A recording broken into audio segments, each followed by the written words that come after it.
அழகப்பா பல்கலை சமுதாய வானொலி 90.8 இணைந்திருங்கள்.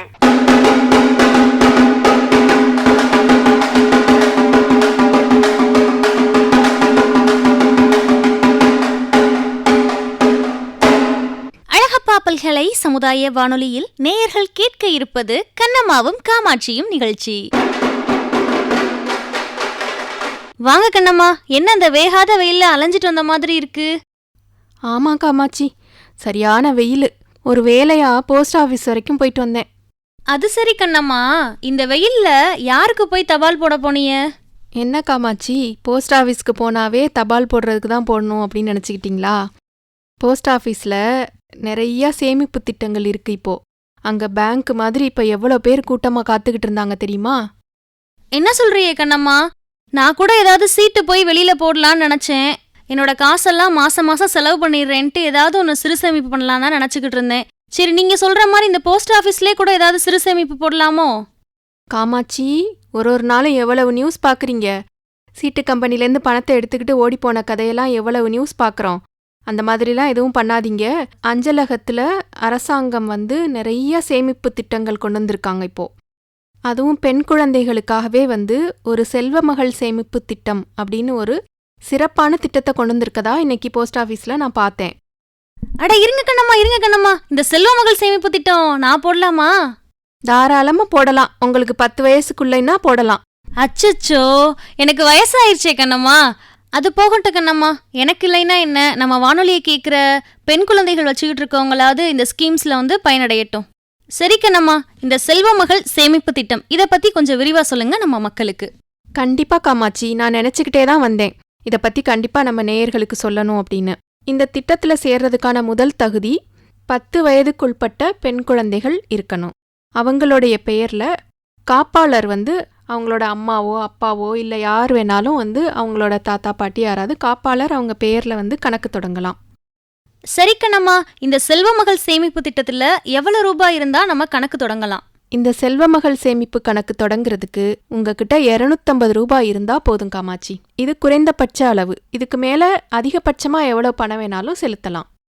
என்ன சொல்றீங்க கண்ணம்மா, வெறும் 250 ரூபா தானா? இது மாசம் மாசம் கட்டணுமா இல்ல மொத்தமா கட்டணுமா? இதுல மாதம் மாதம் கட்டுறதோ இல்ல எப்ப கட்டணும் அப்படிங்கிற எந்த விதிமுறைகளையும் கிடையாது காமாட்சி. முதல் தவணையா 250 ரூபா செலுத்தி இந்த கணக்கை நம்ம தொடங்கினதுக்கு அப்புறம் ஒரு நிதியாண்டுல குறைந்தபட்சம் 250ஓட ஒரு 50 மடங்குகளா நம்ம பணம் செலுத்த முடியும். அது எப்போ உங்க கையில காசு கிடைக்குதோ அப்போ போய் கட்டலாம். அதுக்குன்னு எந்த குறிப்பிட்ட காலக்கெடுலாம் இந்த மாசத்துக்கு ஒரு தடவை வாரத்துக்கு ஒரு தடவை அந்த மாதிரி காலக்கெடு இல்லை. ஆனால் ஒரு நிதியாண்டுல குறைந்தபட்சம் 250லேருந்து அதிகபட்சம் 1.5 லட்சம் ரூபாய் வரைக்கும் இந்த திட்டத்துக்கு நாம போட முடியும். சரி கண்ணம்மா, நீங்க சொல்ற மாதிரியே இந்த செல்வமகள் சேமிப்பு திட்டம் நம்ம நேயர்கள் கேட்டு தொடங்கிட்டாங்கன்னு வச்சுக்கோங்களேன். இது எத்தனை வருஷம் அவங்க கட்டணும், அதை பத்தி கொஞ்சம் விளக்கமா சொல்றீங்களா? இந்த கணக்கு தொடங்கியதுலேருந்து 14 வருஷங்கள் வரைக்கும் பணம் கட்டணும். அந்த பெண் குழந்தைக்கு 21 ஆண்டுகள் முடிந்த பிறகு அவங்க கணக்கை முடிச்சு அந்த பணத்தை எடுத்துக்கலாம். அது சரி கண்ணம்மா, ஏதாவது ஒரு அவசரம்னா நம்ம இடையில பணம் எடுக்க முடியாதா? எடுக்கலாம் காமாட்சி. இந்த செல்வமகள் சேமிப்பு கணக்கு அப்படிங்கிற திட்டமே ஒரு பெண் குழந்தையோட திருமணம் அப்படிங்கிறதுக்கான செலவுக்கானதான ஒரு திட்டமிடலா கொண்டு வந்திருக்காங்க. என்றாலும் திருமணத்தை விட படிப்பு, அந்த குழந்தையோடைய கல்விங்கிறது முக்கியமான விஷயம் இல்லையா? அதனால அந்த பெண் குழந்தையோடைய மேற்படிப்பிற்காக இவங்க கட்டுனதுலேருந்து 50% தொகையை அந்த குழந்தை 10ஆம் வகுப்பு முடித்த பிறகோ அல்லது அந்த குழந்தைக்கு 18 வயது முடிஞ்சிருந்துச்சுனாலோ அதுலேருந்து எடுத்துக்க முடியும். பாதி தொகையை கல்விக்காக எடுத்துக்க முடியும் சொல்லும் போதே இந்த திட்டத்தோட அருமை எனக்கு புரியுது. கண்ணம்மா, 250 ரூபாய்னா 14 வருஷத்துக்கு? இருங்க காமாட்சி, நான் இதை பற்றி கொஞ்சம் விளக்கமாக உங்களுக்கு சொல்கிறேன். இப்போ ஒரு எடுத்துக்காட்டாக வச்சுக்கோமே, நீங்கள் மாதம் 500 ரூபாய் கட்டலாம் அப்படின்னு முடிவெடுக்கிறீங்கன்னு வச்சுக்கோங்க. அப்படி தான் கட்டணும்னு கட்டாயம் இல்லை. ஆனால் நம்ம ஒரு கணக்கு பண்ணி இப்படி கட்டணும் அப்படின்னு முடிவெடுக்கிறோம் அப்படின்னா, இப்போ மாதம் 500 ரூபாய் கட்டினா நீங்கள் மொத்த கட்டின தொகை 90,000 இருக்கும். அதற்கான வட்டி 1,65,190 ரூபாய் கிடைக்கும். அப்போது முதிர்வு தொகை இந்த திட்டத்தின் நிறைவில் நமக்கு கிடைக்கிறது 2,55,190 ரூபாய். அதிகபட்ச தொகையாக இப்போ 2,000 ரூபான்னு எடுத்துக்கிறோன்னு வச்சுக்கோங்களேன். அப்போது நீங்கள் கட்டின மொத்த தொகை 3,60,000 ரூபாயாக இருக்கும்.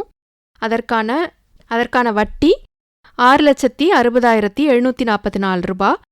மொத்த முதிர்வு தொகை நீங்கள் கட்டின தொகையும் இந்த வட்டியும் சேர்த்து 10,20,744 ரூபாய் கிடைக்கும். இது அவங்க கொடுத்துருக்கக்கூடிய ஒரு கணக்கீடு முறை. இதுக்கு மேலே உங்களுக்கு ஏதாவது சந்தேகங்கள் இருந்தது அப்படின்னா அங்கே தபால் நிலையத்தில் இருக்கக்கூடிய போஸ்ட் மாஸ்டர் இல்லை மற்ற ஊழியர்கள்கிட்ட நீங்கள் கேட்டிங்கன்னா உங்களுக்கு இன்னும் விளக்கமாக சொல்லுவாங்க. சரி கண்ணம்மா, இந்த செல்வமகள் சேமிப்பு திட்டம் மூலமா நமக்கு வேற ஏதாவது ஆதாயம் இருக்கா? இருக்கு காமாட்சி. இந்த செல்வமகள் திட்டத்தில் சேமிக்கிற பணத்துக்கு ஆண்டிற்கு 1,50,000 வரைக்கும் வருமான வரி விலக்கு 80C இன் படி கிடைக்கும். அப்ப 10 வயசுக்குள்ள பெண் குழந்தைகள் வச்சிட்டு இருக்க எல்லாருமே இந்த திட்டத்தை தொடங்கலாம், அப்படிதானே கண்ணம்மா? கண்டிப்பா காமாட்சி. இதில் சேர்ந்ததுக்கப்புறம் அந்த குழந்தைக்கு திருமணமாகிற காலம் வரும்போது திருமணமாகிறதுக்கு 1 மாதம் முன்னரே கூட அந்த கணக்கை முடிச்சு பணத்தை எடுத்துக்கலாம். இல்லை திருமணம் முடிஞ்ச பிறகு கூட அந்த கணக்கை முடிச்சுக்கிட்டு எந்த விதமான வட்டி இழப்பும் இல்லாமல் எடுத்துக்கலாம். இதில் முக்கியமான இன்னொரு விஷயம் என்னன்னா, இதில் செலுத்துகிற தொகைக்கான வட்டி சதவிகிதம் 7.6%. இங்கே இருக்கிற அரசாங்கத்துடைய எந்த திட்டமாக இருந்தாலும் அல்லது வங்கிகளில் இருக்கக்கூடிய சேமிப்பு திட்டம் எதை எடுத்துக்கிட்டாலும் இதுதான் அதிகபட்சமான வட்டி கிடைக்கக்கூடிய ஒரு சிறப்பான திட்டம்.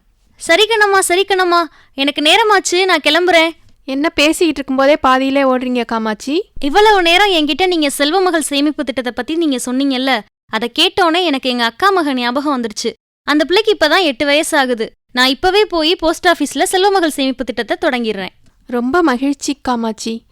இந்த நிகழ்ச்சி கேட்ட முதல் பயனாளராக நீங்களே இருக்கிறது எனக்கு ரொம்ப சந்தோஷமா இருக்குது. உடனடியாக போய் அந்த குழந்தைக்கு நீங்கள் செல்வமகள் சேமிப்பு கணக்கை தொடங்குங்க. தேவையான ஆதாரங்கள், ஆதார் கார்டு, அதோடைய ஜெராக்ஸு, ஃபோட்டோ, என்னென்ன தேவை அப்படிங்கிறது எல்லாத்தையுமே எடுத்துக்கிட்டு போயிருங்க காமாட்சி. கண்ணம்மா, ஒரே ஒரு சந்தேகம். இந்த செல்வமகள் சேமிப்பு திட்டம் நம்ம ஊர்ல எந்த போஸ்ட் ஆஃபீஸ்லலாம் போடலாம்?